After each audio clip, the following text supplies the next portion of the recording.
Halo semuanya, selamat datang kembali di channel YouTube saya yang membahas mengenai seputar info tentang pendidikan. Nah, jadi kali ini saya ingin membahas mengenai persiapan apa saja sih yang harus kita siapkan untuk mengikuti kegiatan pendidikan profesi guru. Oke, jadi sebelumnya saya mohon maaf karena tempat saya merekam video ini tidak cukup bagus ya, karena saya sedang berada di satu tempat.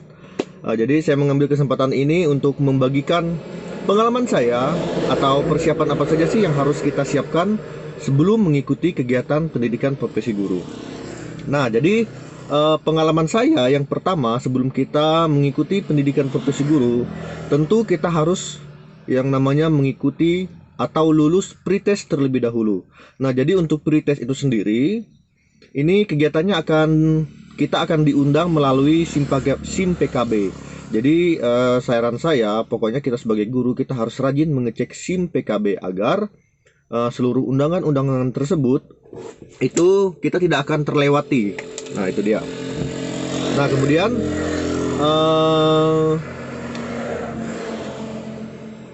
kemudian setelah kita mengikuti pretest dan jika kita lulus, maka kita akan menunggu antrian untuk dipanggil sebagai peserta pendidikan profesi guru. Nah, untuk saya sendiri di dalam mengikuti PPG itu dari awal saya lulus tahun 2018 dan saya terpanggil kurang lebih di tahun 2020. Jadi ada 2 tahun masa penantian, masa antrian sehingga saya terpanggil sebagai mahasiswa pendidikan profesi guru. Nah, kemudian setelah mengikuti pendidikan profesi guru, persiapan apa yang harus kita siapkan? Nah, menurut saya, hal utama yang harus kita siapkan itu adalah mental. Mental terlebih dahulu.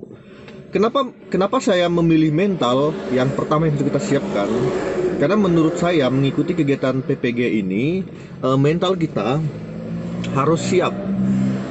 Artinya dalam hal ini kita sudah menanamkan pola pikir di dalam diri kita ya, bahwa kita benar-benar ingin mengikuti kegiatan PPG ini. Kita harus memiliki motivasi yang kuat untuk mengikuti dan menjalankan seluruh rangkaian kegiatan PPG. Kenapa motivasi itu sangat diperlukan? Mengingat kegiatan PPG ini menurut saya pada zaman saya tahun 2020 itu cukup padat kegiatannya. Jadi proses perkuliahan itu berlangsung dari jam 8 sampai dengan jam 4 secara daring ya. Namun untuk kampus saya Universitas Negeri Makassar itu untuk pertemuan dengan dosen itu ada 2 kali dalam sehari, yaitu pagi dan sore. Kemudian untuk yang sore itu juga ini kita bisa sepakati dengan dosennya. Misalnya kita bisa malam atau kapan, yang penting memenuhi waktu yang sudah ditentukan dia. Dan untuk siangnya itu adalah waktu kita untuk mengerjakan tugas. Jadi dalam hal ini yang cukup penting bagi kita untuk kita perhatikan itu adalah waktu ya. Kenapa saya bilang waktu? Karena dalam hal ini nanti waktu kita akan sangat tersita. Terlebih lagi bagi kita yang punya anak kecil. Bagi yang punya anak kecil, hal ini akan menjadi sangat rumit. Kalau mental kita tidak siap mengikuti kegiatan PPG, maka bisa jadi hal ini akan berpengaruh buruk terhadap diri kita. Jadi usahakan sebelum mengikuti kegiatan pendidikan PPG, kalau bisa minta bantuan kepada suami, kepada adik, kakak, om, tante, siapa saja yang kira-kira bisa untuk membantu merawat dan mengurus bagi yang memiliki anak kecil, karena nanti akan sangat tersita waktu bapak ibu dalam hal mengikuti perkuliahan dan mengerjakan tugas. Bahkan ada juga pengalaman dari teman-teman yang ibu rumah tangga, terkadang untuk memasak saja itu tidak sempat seperti itu karena tugas yang diberikan di dalam aplikasi LMS itu memiliki tenggat waktu tertentu. Jadi kita harus menyelesaikan sebelum jam sekian.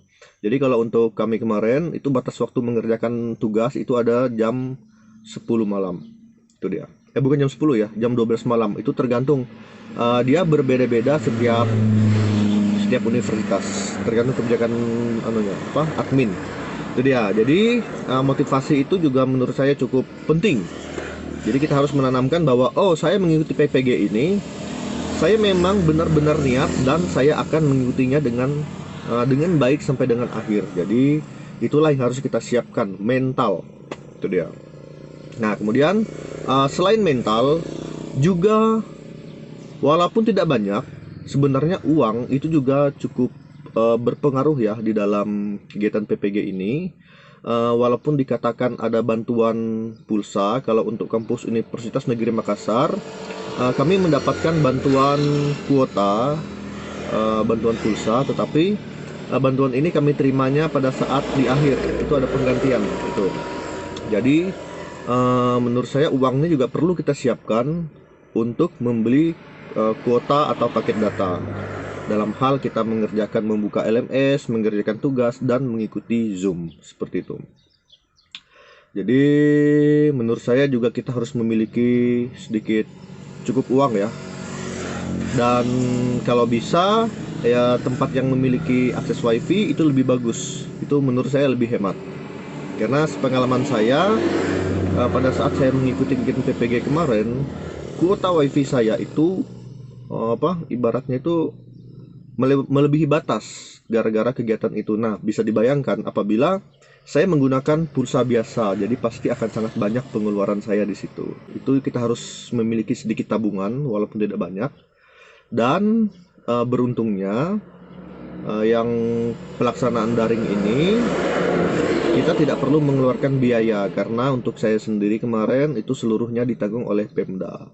Jadi yang saya keluarkan ya biaya untuk saya membeli kuota paket data. Itu. Kemudian untuk persiapan yang ketiga itu adalah stamina dan kesehatan diri kita.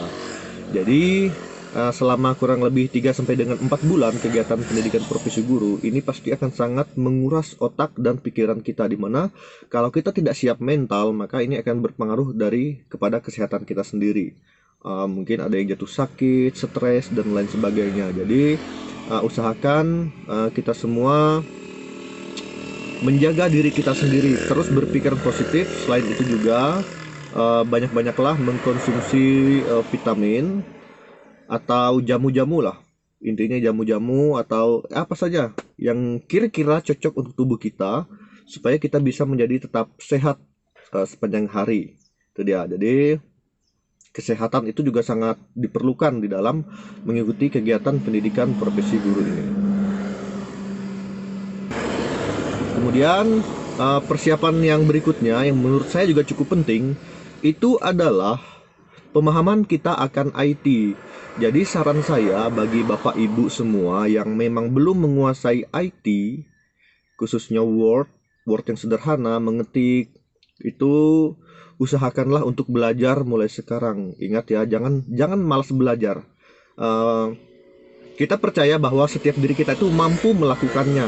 Jika orang lain mampu, maka kita semua pasti bisa belajar. Tuh, walaupun belajar secara perlahan-lahan, ini saya percaya bahwa kita pasti akan bisa. Jadi perlunya Bapak Ibu menguasai yang namanya aplikasi IT. Kemudian mungkin di sini juga sebelum mengikuti pembelajaran daring, Bapak Ibu juga perlu mengetahui seluk-beluk dari LMS. LMS itu adalah lembar apa ya namanya ya? Pokoknya bukan lembar ya. Itu semacam halaman di internet untuk tempat kita mengerjakan tugas-tugas. Jadi di situ akan terlihat hari ini kita mengerjakan ini, kemudian besok kita mengerjakan ini, dan tenggat waktunya seperti apa. Jadi nanti akan ada semacam conteng biru. Nah, jadi mahasiswa PPG itu juga dikenal dengan pejuang centang biru. Jadi di dalam LMS itu kita harus bisa, bukan harus bisa ya, kita harus berusaha agar semua tugas itu terconteng semua, agar kita bisa melanjutkan ke proses yang berikutnya. Nah, jadi menurut saya itu adalah hal yang sangat penting ya, yang harus kita siapkan. Kemudian selain pemahaman akan IT, kira-kira apa lagi ya yang perlu disiapkan? Ya, kemudian selain itu juga yang harus kita siapkan lagi itu adalah sebenarnya ini bukan yang harus kita siapkan sih, ini adalah semacam hal yang memang harus kita pahami. Jadi usahakan Bapak Ibu sepanjang mengikuti kegiatan pembelajaran itu harus benar-benar memahami materi yang disampaikan. Jika Bapak Ibu sudah memahami materi tersebut, maka Bapak Ibu tidak akan kesulitan pada saat mengikuti pelaksanaan UP, uji pengetahuan. Nah, jadi UP ini adalah penentuan akhir dari kelulusan selama kita mengikuti PPG. Apakah Bapak Ibu berhak menerima serdik atau tidak? Semuanya itu ditentukan dari UP. Untuk pengalaman saya sendiri, saya UP yang pertama itu saya tidak lulus. Tetapi pada saat tahun berikutnya saya mengikuti UP Retaker dan puji Tuhan saya berhasil lulus setelah mengikuti Retaker tersebut ya. Nah, jadi tips dari saya, Bapak Ibu harus mempelajari kisi-kisi yang diberikan oleh pihak kampus. Kisi-kisi yang diberikan itu dipelajari, karena dari kisi-kisi tersebutlah semua soal-soal itu berasal. Nah, itu dia. Jadi menurut pengalaman saya, memang hampir 100% soal-soal yang dikeluarkan itu berasal dari kisi-kisi yang diberikan. Jadi pelajarilah dengan sungguh-sungguh materinya, agar pada saat pelaksanaan UP Bapak Ibu bisa sukses tanpa harus mengulang seperti pengalaman saya kemarin. Jadi itu mungkin adalah beberapa tips yang harus kita siapkan ya sebelum kita mengikuti kegiatan PPG. Oke, sekian dan terima kasih. Saya doakan semoga Bapak Ibu semua sukses dan bisa mendapatkan sertifikasi bagi kita semua, guru-guru yang ada di seluruh Indonesia. Oke, selamat beraktivitas.